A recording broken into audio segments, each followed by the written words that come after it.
بیا به زه انشاءالله نړۍ مننه، داسې الله پاک دې خبرې وبخښي. وکړم. شیرزاد صاحب محترم مهرباني وکړئ تاسو ورور. مننه. میا صاحب تا به خبرې کړې وې که نه، ځکه ته مشر یې مې رانه دغه مې نو تا به کړې وي. خیر دی، نوبت ښه ده شیرزاد صاحب محترمه، ډېره مننه. مننه ډاکټر صاحب محترمه، تا ته او ستا د لایف لیدونکو او کتونکو، خاص کر ستا دوه قدرمنو مېلمنو ته، حاجي صاحب اول محترم ته او هاشمي صاحب ته، السلام علیکم ورحمت الله وبرکاته. وعلیکم السلام ورحمت الله وبرکاته. مننه ډاکټر صاحب محترمه، ښایسته موضوع دې راوړې او ډېر وخت پس دې راوړې، د ډېر یو غټې وقفې نه پس. بیا هم ټولو مبارزینو او دوستانو او ورونو ته ښه راغلاست وایم. مننه دې دوستانو نه چې دې دغه کې اشتراک وکړ او ډېرې ښایسته تبصرې وکړې، ډېرې ښایسته خبرې وکړې.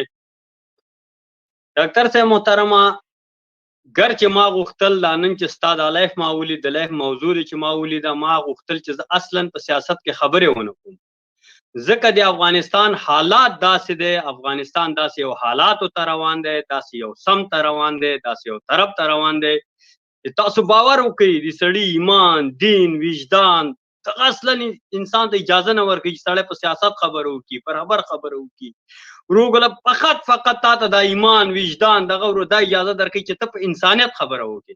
بس دومره دغه چې موږ او تاسو داسې یو وخت راغلی چې موږ او تاسو انسانیت وژغورو، دې ته ونه ګورو دا حزبي دی، دا جمعیتي دی، دا خالصه دی، دا پلانکی خیل دی، دا بیسان خیرت، صرف انسانیت حالات دې ته راغلی. ډاکټر صاحب محترم، زه بله ورځ یو ځای کې میلمه ناست وم، ډاکټر صاحب اصلا دغه خلک د افغانستان سره دوی بیخي تعلق نه درلود، څوک د امریکا او څوک مثلا د استرالیا او څوک د یو ملک او څوک د هالند او څوک د بل ملک.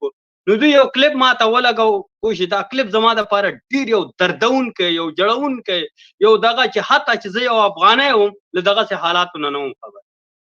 زمونږ او تاسو په دې دیهاتي علاقه کې یو ماشوم دی، دا ماشوم لګیا دی ډاکټر صاحب محترمه دغه شنه ګیا یا دغه شنه کبله یا دا شنه واښه چې مونږ او تاسو کوچیان خلک ورته وایي، دا لګیا د خوري دغه خبرنګار یا دغه ترې نه پوښتنه کوي چې دا څه شی دي چې ته یې خورې؟ هغه ورته وایي چې دا ته یې وینې زه یې وینې چې ګیا دی چې زه یې خورم که نه.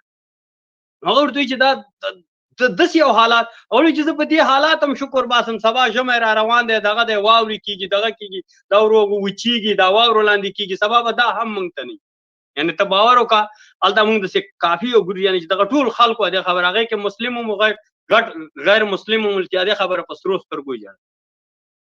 یعنې موږ او تاسو حالات داسې راغلی ډاکټر صاحب محترم چې موږ او تاسو ته اجازه نه راکوي دا خپل دغه چې وروګله موږ او تاسو په سیاست کې خبره وکړو، سیاست ته لاړ شو، صرف او صرف انسانیت ته لاړ شو، انسانیت وژغورو. حالات دې ته راغلی. دلته بعضې ورونو بعضې خبرې وکړې، بعضې ورونو تورونه ولګول، بعضې ورونو ګوله دغه وویل. نه داسې نه دی محترمو، داسې نه دی چې دلته وروګله سیاسیون نشته، داسې نه دی چې دلته وروګله رهبران نشته، دلته داسې نه دی چې بالکل قطع رجال دی وروګله، پوه شو که نه، چې دا 40 کاله هغه بیخي اصلا ازمایښت شوي نه دي، هغه حاکم ټیم جوړ شوی نه دی، هغه ته وروګله حاکم دغه ورکول شوی نه دی. که ورکولی شوی نه په داسې یو دغه سره ورکول شوی دی چې هغه ته یو راجوري شوي او دغه شوي د وروګله، پوه شو که نه، مګم اصلا چې په هغه دغه کې هغه ته د خدمت کولو دغه نه ده ورکول شي، د صدراعظمۍ نه نیولې ته هره چوکۍ پورې، پوه شو که نه، هغه ته یو راجوري او دغه شوي چې اصلا هغه ته دا موقع نه ده شوي ورکړل شوي چې وروګله هغه د ملت خدمت وکړي. مګم الحمدلله په همدغه حالات کې هغه د ملت خدمت کړی، هغه د وطن ته خدمت کړی، هغه دلته ملت ژغورلی، هغه دلته دا وطن ژغورلی، هغه الحمدلله دلته قدرونه روز.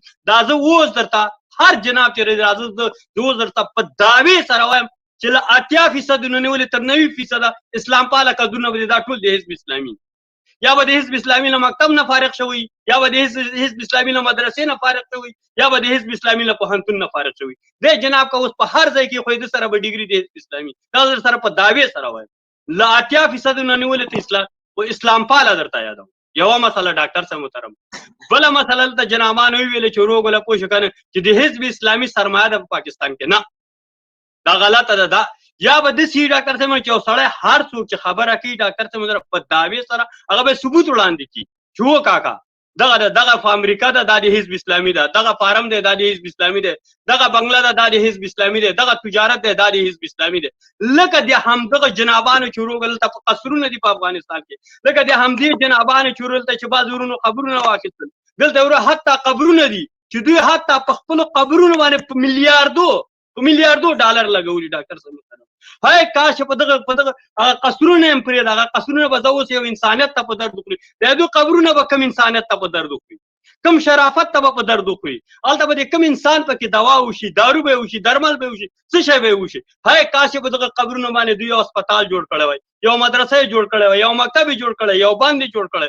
دا مونږ ویلي چې وخت به راورسېږي ان شاء الله چې دا ملت، دا خلک، دا وطن، دا افغانستان، دا خلک بس تاسو د قصرونو تاسو د قبرونو سره دا خلک ایستاږي او ان شاء الله چې هغه وخت را رسېدلی. ډاکټر صاحب محترم وخت د دې را رسېدلی، زه راځم بیا هم سیاست نه وځم، انسانیت ته کار وکړو، بشریت ته کار وکړو. ډېر بد حالات د افغانستان بدترین نه بدترین حالات د اوس په افغانستان کې روان دي. خلک د یو موړې ډوډۍ په حیران دي، خلک د یو پاکټ فرستامول دغه په حیران دي. ډاکټر صاحب ته وایي چې ما چې کله یو جناب ته یو 15 روپۍ ولېږلې، هغه ویلې چې 3 ورځې زما بچیان لوږې لوېدل، شیرزاده که نن ستا پیسې نه وې راغلې، نن به 4مه شپه وه چې زما بچیان لوږې ویده کېدل.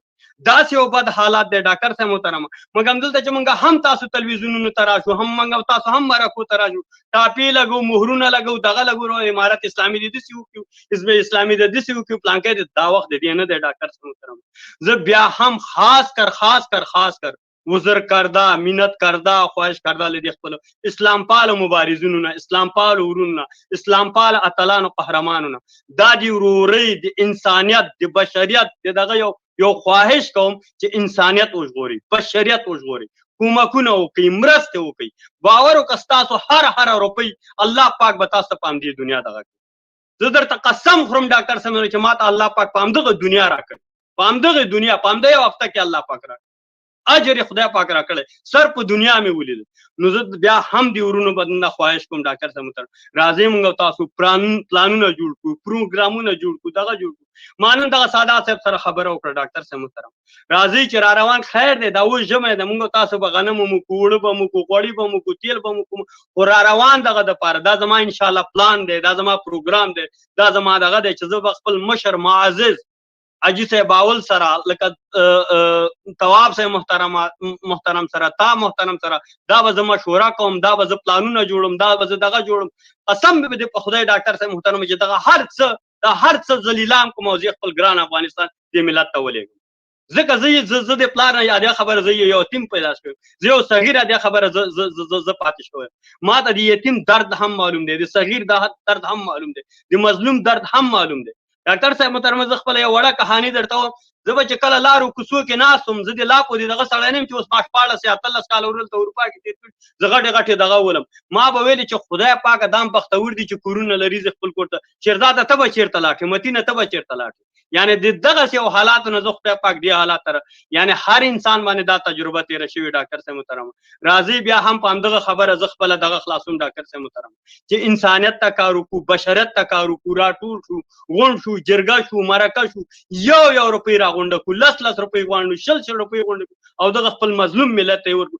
دې وخت له سیاست نه تېر شو، دغه نه تېر شو، طالب په خپل کار کې پرېږدو، امریکا په خپل کار کې پرېږدو، اسلامي په خپل جمعیت په خپل، ځکه دا ملت قضا کوونکی دی، دا ملت قضاوت کوي. دا که نن یې ونه کړي ډاکټر صاحب محترم، سبا یې کوي، 10 کاله بعد کوي، 100 کاله بعد کوي، دا ملت قضاوت کوي، اخر دا ملت په خو درېږي. راځئ که موږ او تاسو وایو چې دغه جنابانو سره، هغه جنابانو سره، تېر شوي راتلونکو جنابانو سره دا ملت قضاوت وکړي، نو راځئ چې دا ملت موږ او تاسو په پښو ودرو. ډېره مننه له قیمتي وخت